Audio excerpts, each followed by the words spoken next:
我今日呢個開始會好簡短啫，因為今日有啲特別嘅安排，就係等陣下晝阿長明法師，即係剛才做委羅嗰位法師咧，仲有一個唔可以話係講座，應該話係工作坊啊。咁所以等陣我哋食完飯之後要一齊再過去參加佢個工作坊，所以時間上會有啲限制啊。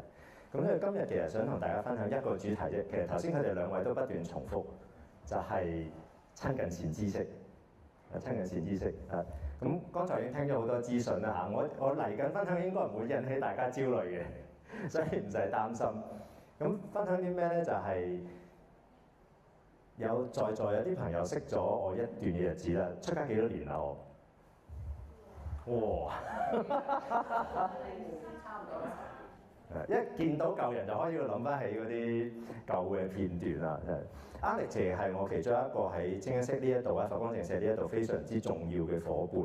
因為其實當年創青年團嘅時候，我哋未有任何自己嘅地方嘅。我嗰個年代係揾地方、揾合作嘅對象。跟住到我準備卸任之前咧，就接受咗呢一度。咁所以真真正正開始打理呢個地方，或者將呢個地方變得更加企理嘅，其實 Alex 佢哋嗰一屆啊。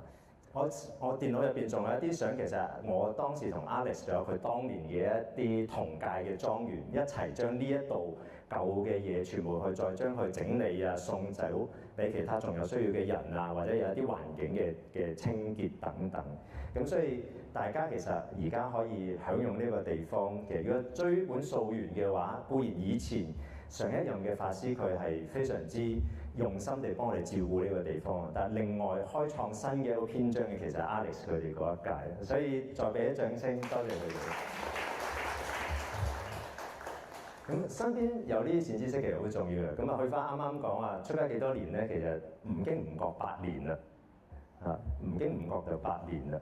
咁啊點解會突然之間今日想諗住同大家分享一下出家以嚟嘅一啲感想咧？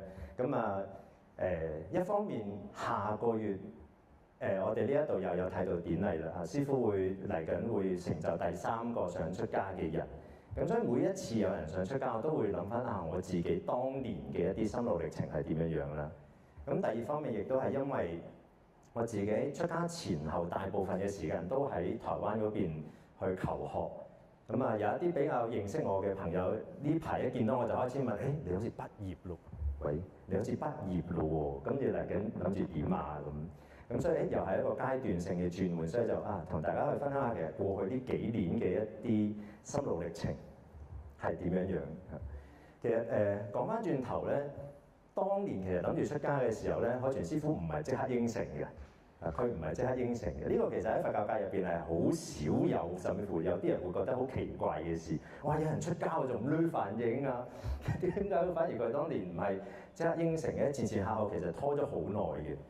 其中一個原因咧，其實佢當時係有啲擔心，我純粹係用我自己嘅想像去理解出家呢一件事。咁所以當時佢俾我有好幾個建議。第一個建議係咩咧？就係同我講話：你都識唔少法師啊，你不如一個一個法師去拜候下佢哋，同佢哋傾下。一方面你自己可以分享下你自己想出家嗰個嘅諗法，咁等唔同嘅法師都聽一聽。可能佢哋俾到啲指引你。第二方面，你亦都了解下唔同嘅修行人，其實佢點樣過佢嘅出家生活。咁嘅話，你會對於出家件事比較立體嘅喎。咁所以其實我用咗幾個月嘅時間，其實就去揾唔同嘅法師嚟到去了解或者去傾啦。咁後尾終於真係決定OK 咯喎，聽完之後都 OK 啊，咁得啦啩，師父都未得。仲係未得，甚至乎當時其實都已經係有啲因緣係話如果我係可以先出家，我就可以去某某地方嗰度學習㗎咯喎。因為佢嗰個制度上咧，如果我未出家去讀書嘅話，就一定要喺佢嗰度出家。不過如果我已經出咗家先去讀書嘅話咧，佢就可以俾我喺畢業之後翻嚟自己嘅寺院。咁所以當時就同師父講：呢個地方好啊，師父都同意嘅喎，但係個制度上都唔係好重要啫，咁不如就落咗法，跟住先再過去啦咁。跟住點知師父都話唔得，又唔得，跟住所以就後尾轉折之下就去咗我最尾呢幾年所留喺台灣嗰邊嗰個法學院啦，福研法學院。咁啊去到之後咧，其實自己係經歷咗好長時間嘅適應嘅。點解咧？因為喺生活香港咁多年之後咧，我哋已經太慣咗好方便嘅生活啦。點樣方便法？你一落街就有 7-Eleven 啦，有餐廳啦。你要見個 friend，尤其是以前即係仲係後生嘅時候，所謂嘅朋友其實都係同學或者啲師兄師弟，大家住喺差唔多區嘅啫嘛，係咪？所以你可以想象到，一打個電話你要見個人，都唔使1個鐘，肯定見到㗎啦，係咪？即刻已經坐埋喺餐廳度食緊嘢添啦。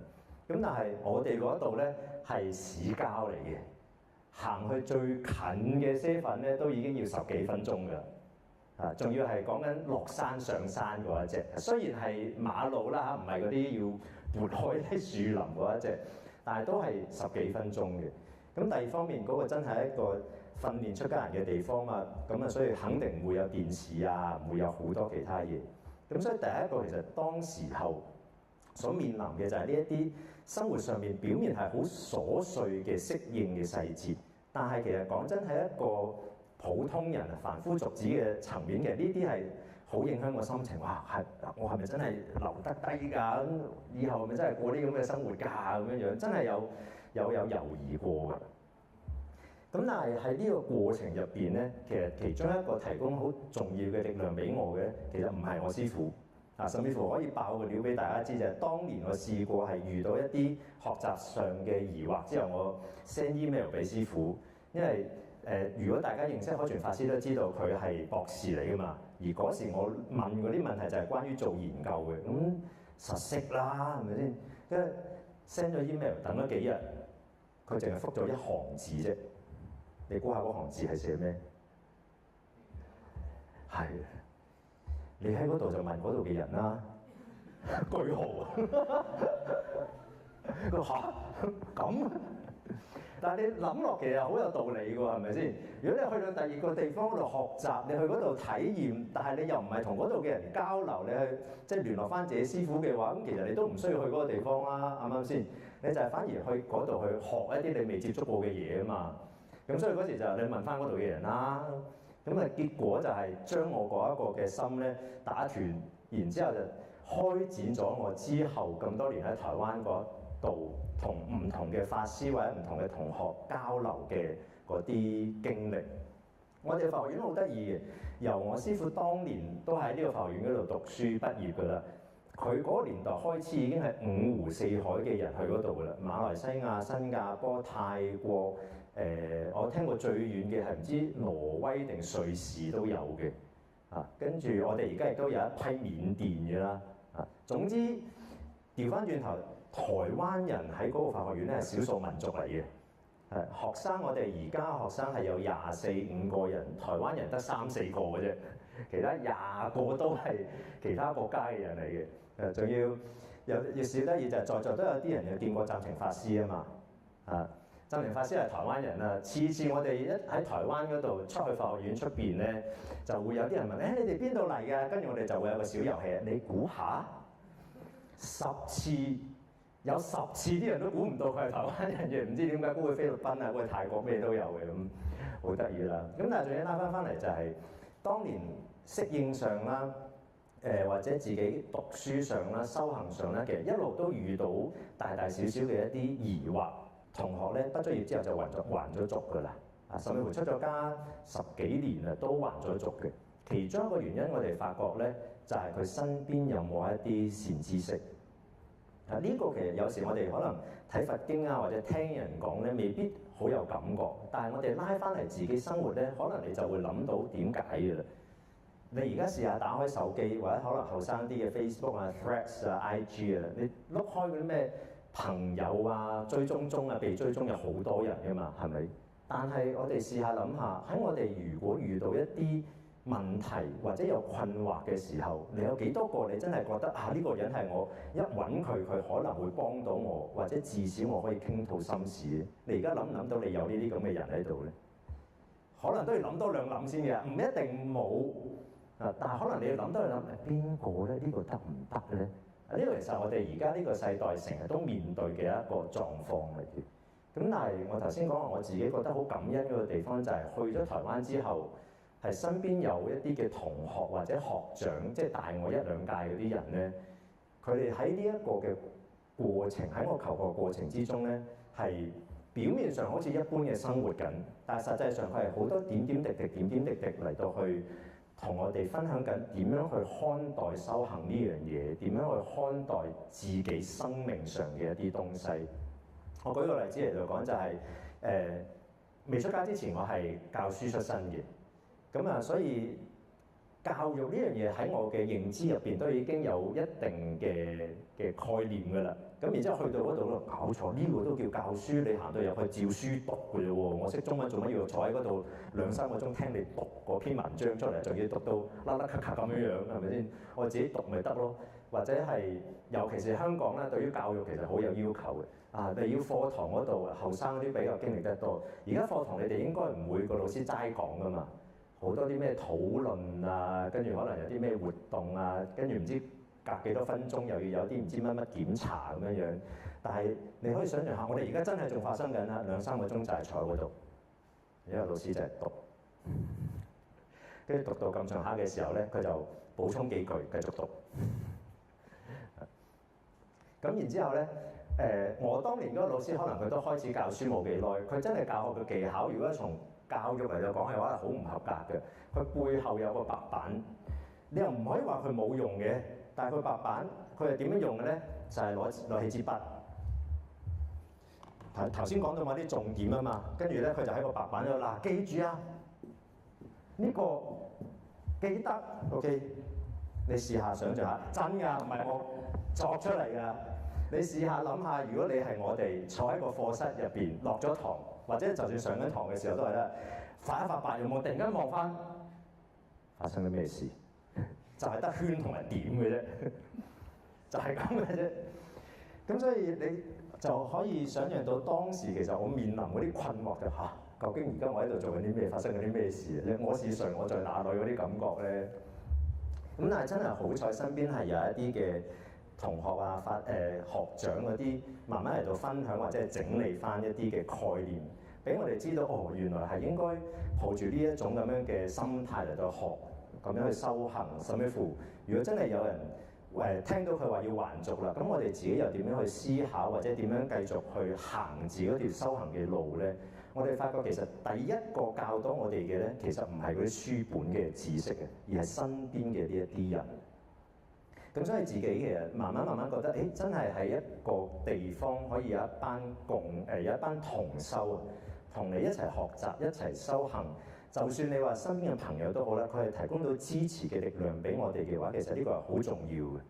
所以可能有啲朋友都有聽過咧，佛陀當年嘅教過話。修行嘅次第，佢提供咗好多嘅版本嘅，有一個版本係有4個嘅項目嘅。我講第2、3、4，你哋幫我講埋第1啦嚇。第2個咧，佢嗰時係話多聞正法，然之後第3咧，佢係叫我哋如理思維。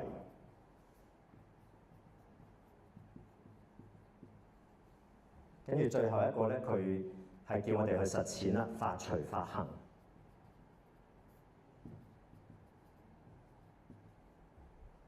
有冇聽過呢組嘅概念啊？可能有啲朋友有聽過。其實呢個係一個次第嚟嘅，即係一個次序啊。我哋開始去學佛嘅話咧，第2步你就係去聽聞正法，甚至乎多啦。跟住你聽完之後唔夠嘅喎，你要久唔久自己要諗翻嚇。呢一個嘅思維咧，唔一定係嗰種好仔細嘅分析嘅，但係至起碼係要諗翻，我聽過學過呢一樣嘢喎，咁然之後你諗完啦，掌握咗啦，跟住最後一個係咩話？頭先講呢4個字啊，望個字面比較難嘅，所以頭先我口頭上有俾咗個提示，其實個關鍵係最後一個字，行，即係咩意思啊？係啦，做出嚟咯，所以佢係一個次序嚟嘅。咁但係你諗下啦，你點樣先至可以聽聞到正法咧？上課咯，係啦，所以和立小築好重要，係咪？第一個咧，其實佛陀嗰時講咧就係親近善士啊。第一步係你先揾一啲嘅善知識，你去接近佢，喺佢身邊度學。其實諗下呢個好有道理嘅喎，亦都我哋而家就算你唔係學佛，都係咁樣一個情況啫，係咪先？你如果身邊冇同學或者甚至乎老師可以指導得到你嘅話，其實你根本學唔到噶嘛。或者學完之後你都一頭霧水㗎啦，係咪先？咁所以從呢一組嘅概念，我哋已經見得到，其實佛陀當年已經有咁樣教導㗎啦。咁所以今日我其實想借住自己嘅分享嚟到去帶出一個乜嘢嘅重點咧，就係有時無論喺學佛呢一個嘅情景，或者甚至乎生活入邊嘅情景，唔需要將自己置身喺一個孤軍作戰嘅狀態入邊。共修嘅團體其實係對於我哋無論係生活定係話學習嘅層面咧，係非常之重要嘅。呢個亦都係點解佛陀當年係鼓勵我哋出家眾係要聚埋一齊嚟到去修行同埋學習。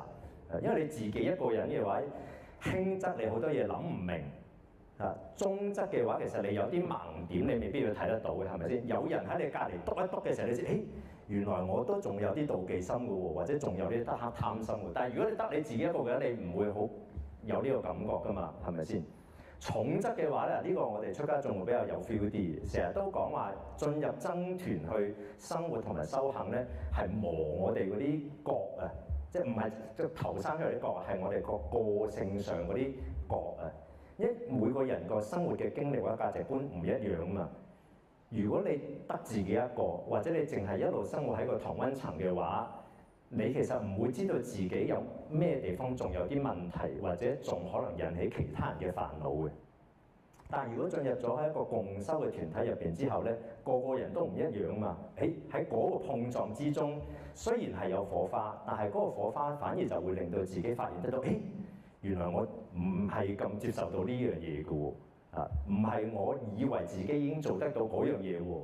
咁嘅時候，我哋先至更有機會開展呢一個思維啦，甚至乎實踐嘅工作，最尾轉化到自己。所以其實共修團對於修行人嚟講，甚至乎一般人嚟講，都係非常之重要嘅一樣嘢。因此其實今日一方面係想同大家分享過去嘅呢段歲月入邊嘅一啲感想啦，咁亦都係有預告跟住落嚟佛光淨舍嘅一啲發展嘅計劃啦。就係頭先講話，湛美法師畢業咯喎，咁跟住點咧？係咪會長時間喺香港咧？如果大家想嘅話，等陣排隊同我影張相，我簽翻個名俾你，就可以24小時喺你身邊啦。咁但係呢個人咧就暫時未有呢一個嘅機會住嚇，因為香港呢邊我會嚟緊會放多啲嘅時間，甚至乎有一啲嘅規劃啊、課程等等。但係同時間其實我自己亦都喺台灣法學院嗰邊亦都開始教書，同埋有承擔啲行政嘅工作。咁所以其實香港、台灣我兩邊都會去兼顧一下。咁但係香港嘅各位，我哋係唔會放棄你嘅。所以咧，我哋嚟緊9月開始咧，佛光淨舍呢一度咧就會開展一個新嘅計劃。見唔見到呢4個字啊？有啲細，望到啊！嗬，象跡學院嚇，有冇聽過象跡呢個譬喻啊？冇。其實呢個譬喻喺佛經入邊係好常見嘅。首先咧，第一個就係佛經好多時咧會將佛陀咧形容為象王，大象之中最勁嗰一隻象王。點解叫佢做象王咧？因為當年嘅古印度人佢哋觀察咧，好多動物嘅行動啊，都係比較輕浮一啲。但係大象你哋其實都一樣有咁嘅觀察嘅，大象嘅行動係點㗎？係啦，踏實嘅，冇錯啦。所以其實佢係要嚟形容佛陀當時嗰種莊嚴安穩嘅狀態。咁而呢一個咁踏實嘅大象，佢一行過個地面之後，留低嘅腳印係淺嘅定深嘅咧？深嘅。所以佢其實亦都譬喻緊佛陀所教嘅東西咧，其實係好深刻嘅，唔係淺淺浮嘅。咁呢一個所謂深刻嘅教導咧，其實就係代表緊佢能夠帶嚟嘅利益係比較遠一啲或者深一啲。仲有咧就係大象，因為佢隻腳都夠大啊嘛，所以佢所留低嘅足跡係會偏大定偏細嘅，相對其他動物嚟講都係大嘅，係咪？所以大象嘅足跡其實佢亦都有一個寓意，就係咩咧？佢係可以包含埋其他嘢，因為你想象下，就算係獅子老虎行過同一條道路啊，如果嗰度係大象已經行過嘅話，嗰個老虎嘅腳印大啲定大象嘅腳印大啲咧？大象啦，係咪？因為佢本身隻腳大啊嘛。所以第三個咧，象徵佢所代表緊嘅就係佛法，其實佢個包含嘅範圍咧係最廣嘅。你要啲咩喺佛法入邊都可以揾得到相應嘅寶藏。咁所以其實象徵喺經典入邊咧，其實佢係有呢幾種好深刻嘅寓意。咁所以拉翻嚟咧，我哋嚟緊辦呢一個嘅象徵學院咧，唔係開另外一個新嘅地方啦，我哋未有呢一個經費。而係咧，因為過去呢幾年咧，喺台灣啦、馬來西亞、新加坡啊，啱啱維內嗰位法師係新加坡人啦嚇，喺唔同呢啲地方咧，認識咗好多好優秀嘅法師。咁所以咧，喺9月開始，我哋就會陸續邀請唔同嘅法師咧嚟開課啊，而且我哋咧係希望睇下，可能1至2個月至少就有一個課程咁樣樣。咁但係有一啲法師因為佢身處外地，咁所以可能有一啲係線上嘅課，有啲係實體嘅課咁樣樣。咁另外一方面咧，就係唔同嘅法師，我哋亦都係故意咧係揾佢本身擅長嘅修行法門不一樣嘅。咁有啲可能係講經比較叻一啲，甚至乎講經可能有啲係唯識嚇，有啲可能係其他嘅法門，有啲可能係禪修嘅。咁總之就係希望令到各位，如果大家真係跟住我哋一齊學嘅話咧，你亦可以喺呢一個嘅過程入邊咧，係學到唔同嘅嘢。咁嘅話，其實就會好似頭先我講我自己嗰個情況咁，係咩啊？親近到善事，而且唔同嘅善事添啦。其實香港都有好多善知識嘅，不過通常香港人比較熟知嘅善知識咧，都係已經好忙㗎啦。你想上佢堂都已經好困難，或者上完堂之後就拜拜走㗎啦，或者佢俾一班 fans 圍住咗，你都冇辦法可以同佢交流得到。咁我哋請翻嚟嗰啲咧，雖然佢唔係好出名，但係實際上其實佢哋係真係好優秀嘅。例如我舉一個例子啦，9月第一炮啊，我哋請翻嚟係阿悟律法師。悟律法師係我幾年前喺出邊參學嘅時候認識嘅一位比丘尼師傅。咁佢咧其實優秀嗰個地方喺邊咧？其實佢對禪修係特別有興趣。所以咧，佢雖然係漢傳嘅系統出家，但係佢藏傳嗰啲咧係有修過，係即係真係出國修喎，唔係喺呢一度跟某某道場嗰隻。咁佢藏傳有修過啦，然之後漢傳嘅禪宗咧，除咗呼吸之外，話頭默照呢一啲亦都有修過。啊，甚至乎咧，其實以前佢亦都有參與過慈山寺早期嘅一啲建設嚇。不過嗰時佢係未出家嚇，但係總之佢嗰時有呢個因緣，亦都係幫手慈山寺奠定咗一啲嘅基礎。咁所以其實佢無論係自己喺修行上咧，或者喺一啲見識上咧，其實都係非常之廣闊嘅。咁所以我哋9月嗰一期咧，就請佢翻嚟嗰一個嘅主題叫呼吸之禪味，好似係咁樣係。佢仲要日文嗰個啦，呼吸諾禪味咁樣樣啦。其實我見佢嗰個簡介咧，就係講話佢會同大家分享一下點樣將禪法禪修咧放埋喺日常生活入邊。咁呢個其實亦都係我哋呢個象徵學院其中一個好重要嘅理念，就係希望我哋唔同嘅法師喺呢一個過程入邊同大家分享嘅嘢咧，都係可以你哋帶走翻去生活入邊用，而唔係淨係嚟到禪堂或者嚟到寺院先至用得到、學得到嘅嘢嚇。咁所以9月就係有阿悟律法師啦，跟住10月咧就有另外2位台灣嘅法師嚇，其中一位佢都識廣東話添。佢其實本身諗住同我哋再搞得大啲規模添嘅，不過我反而係我剎車啦。今次就法師，不如等我哋儲下人氣先啦，因為佢其實以前有嚟過嘅，有冇印象？上年第3次定第2次嘅法會，好似係第2次，上年暑假嗰次法會，有冇人有嚟參加？1年前啊，好似有啊，有啲人都有啲懷疑啊。咁我上年係咪喺度咧？上年暑假嗰次法會其實都係我坐中間啦，跟住有一位係阿湛澄法師啦，跟另外有一位瘦啲，唔係特別高挑嘅，都眉清目秀嘅一位法師，冇咩印象。其實就係嗰位咯。所以其實佢有嚟過幾次嘅。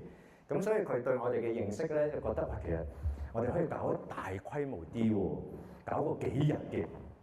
然之後咧，唔同法師分別就唔同嘅主題分享完之後，我哋再一個綜合嘅座談啊、討論啊、交流咁樣樣，或者甚至乎如果有啲法師禪修啊、其他嘅修行法門比較熟嘅話，都可以喺嗰度帶埋啦咁。咁我梗係好啦，法師，幫我哋儲下人哋先。如果唔係開咗之後，跟住10個人喎，就比較尷尬。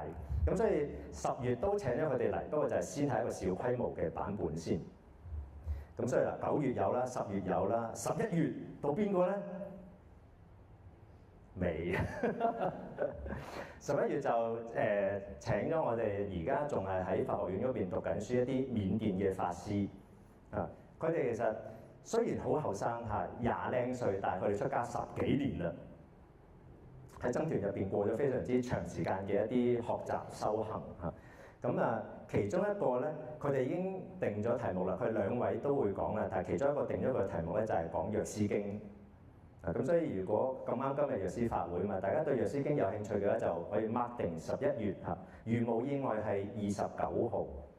咁呢個11月又有咯，跟住到12月到邊個咧？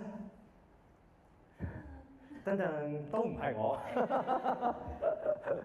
數嚟數去都仲有好多勁人噶嘛，除咗我之外，湛晴法師都未出場，係咪？咁所以12月就到湛晴法師啦。湛晴即係師弟啊嚇，海前師傅第2個徒弟嚇。12月就係湛晴法師嘅課咯。咁啊，我嘅課就可能係1月啊，因為今年都係1月嘅時候開課啊嘛。咁然之後2月因為新春大家都忙，所以就2月可能會停一停嚇。3月嘅話咧就係馬來西亞嗰邊有法師啦，所以我哋而家已經係由9月排到明年3月啦嚇。咁所以今日同大家做呢一個嘅分享咧，其實就係非常之鼓勵各位可以嚟緊參加呢一啲嘅課程啦嚇。咁但係咧，因為中間仲會不斷有一啲嘅調整啊。你聽我講頭先咁多個法師嚟咧，我哋都要不斷做聯絡。咁所以有時咧，我哋都擔心啊，海報做唔切啦，宣傳你等出街可能都會錯過咗。咁所以佢呢一度呢一個 WhatsApp 嘅 QR code， 如果大家係想之後密切地知道呢一啲相關嘅課程資訊咧，就比較建議你哋可以加入呢一個群組嗰度。咁你到時就可以好快地收到啲資訊，甚至乎如果有啲咩調整嘅話，就即刻知咯。例如我假設一個情況啦，好似啱啱講話10月嗰個課，2位法師係想過嚟嘅台灣，咁但係好似呢幾日咁樣，香港有啲翳焗，但係台灣嗰邊打緊風，咁可能佢哋突然間嚟唔到啊嘛，咁有啲課程嘅變動，如果大家喺呢一個嘅群組入邊就會比較方便，可以即刻掌握新嘅資訊咯。咁但係重要嘅係咩咧？連結翻呢一度嚇，我哋邀請唔同嘅法師咧，都希望等大家真係將嗰個學習嘅重心咧放翻喺法呢一個嘅部分上面啊，而唔係跟住一個人。呢個其實係佛陀當年好反對嘅，所以你哋可能有聽過依法而不依咩啊？不依人係啦。其實呢個係佛陀當年好鼓勵就係、人係好勁啦，説者嘅表現能力啊嘛。其實個經典入邊佢有包含好多內容嘅，靚仔都係其中一個啦。我哋而家請翻嚟嗰啲都好莊嚴嘅，咁但係希望大家唔好淨係停留喺呢個表象啦，真係哇！佢原來教嘅嘢都好啱用㗎喎嚇，可以用喺生活入邊㗎喎。咁所以就係希望大家喺呢一個學習嘅過程之中咧，借住呢一啲嘅善知識，可以聽聞到多啲唔同嘅正法。咁喺呢一個過程入邊咧，慢慢亦都滋養到你哋嘅學習啦，或者生活上面嘅一啲正能量。咁嘅話，無論以後你繼續翻嚟又好，或者其他嘅地方都好，我哋相信你嗰一個整體嘅生活或者生命嘅品質咧，就可以提升得到。而咁樣嘅話，去到最尾，我啱啱咪問嗰個問題啦。你打開個電話啊，可能都冇乜人係可以你傾到心事喎，或者係可以同佢有啲好深入嘅交流。唔緊要，因為你有一個地方喺邊度咧？冇錯啦，就係翻嚟 EP 呢一個象徵學院啦。我哋有一班嘅同修同你一齊傾，好嘛？咁所以就鼓勵大家等陣你可以加入呢一個群組嗰度，然之後接收呢啲資訊。咁之後嘅9月開始就可以真係事先安排好啲時間，然之後到時參與呢啲課程，好嘛？好，有冇問題？關於呢一個資訊冇乜。好，咁如果冇嘅話，我今日分享就到呢一度，好嘛？多謝各位。好，我哋感恩師父，向師父一問上。阿彌陀佛。